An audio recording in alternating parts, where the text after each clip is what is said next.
Hello everyone, welcome to my channel English with trick. कल हमने future indefinite tense को complete किया था। आज उससे आगे वाला टेंस यानी फ्यूचर कंटिन्यूस टेंस को स्टार्ट करेंगे। चलिए स्टार्ट करते हैं हमारा future continuous tense. Next tense है हमारा फ्यूचर कंटिन्यूस टेंस। इसकी पहचान देख लेते हैं।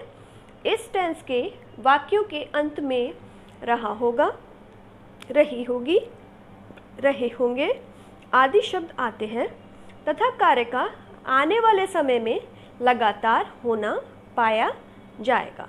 एक बार और सुनेंगे। क्या फ्यूचर कंटिन्यूअस टेंस की पहचान क्या है? कि इस टेंस के वाक्यों के अंत में रहा होगा, रही होगी, रहे होंगे आदि शब्द आते हैं तथा कार्य का आने वाले समय में लगातार होना पाया जाएगा। जैसे फॉर एग्जाम्पल, मदन कल दिल्ली जा रहा होगा। जो मदन है वो कल दिल्ली जा रहा होगा। देखिए लास्ट में क्या आ रहा है, रहा होगा। इससे हमें समझ में आ गया कौन सा टेंस है ये, फ्यूचर कंटिन्यूअस टेंस। ठीक है, कब जाएगा? कल जाएगा, फ्यूचर की बात कर रहे हैं। मदन कल दिल्ली जा रहा होगा, मतलब कंटिन्यू उसकी जो दिल्ली जाने की एक्टिविटी है वो चल रही होगी।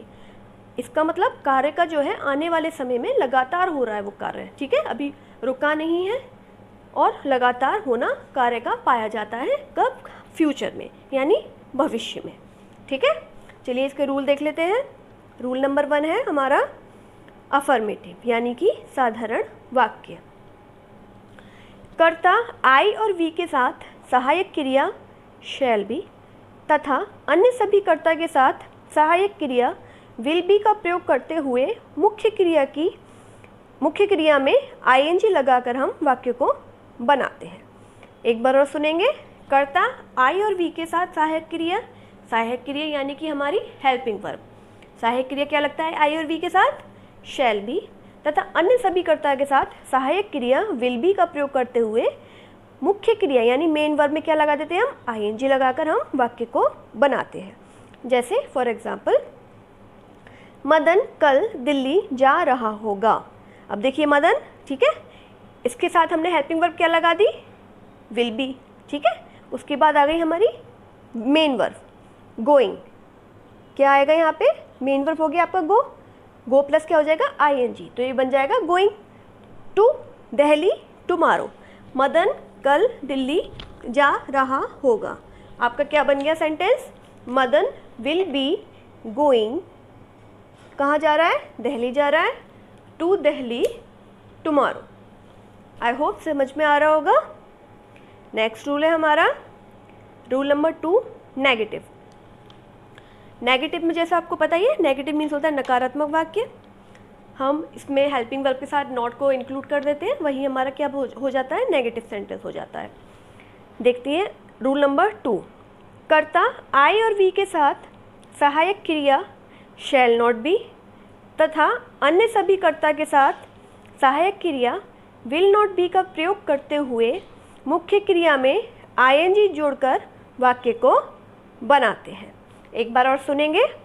कर्ता आई और वी के साथ सहायक क्रिया शैल नॉट बी तथा अन्य सभी कर्ता के साथ सहायक क्रिया विल नॉट बी का प्रयोग करते हुए मुख्य क्रिया में आईएनजी जोड़कर हम वाक्य को बनाते हैं। जैसे फॉर एग्जाम्पल देख लेते हैं। रमेश उसे पत्र नहीं लिख रहा होगा। तो ये क्या बन जाएगा हमारा? रमेश। अब रमेश के अकॉर्डिंग क्या लगा देंगे? Helping verb will not be writing main verb plus ING और लेटर किसे? उसे, टू हिम। क्या बन गया आपका? रमेश उसे पत्र नहीं लिख रहा होगा। Ramesh will not be writing a letter to him. I hope समझ में आ रहा हो। नेक्स्ट रूल देखते हैं।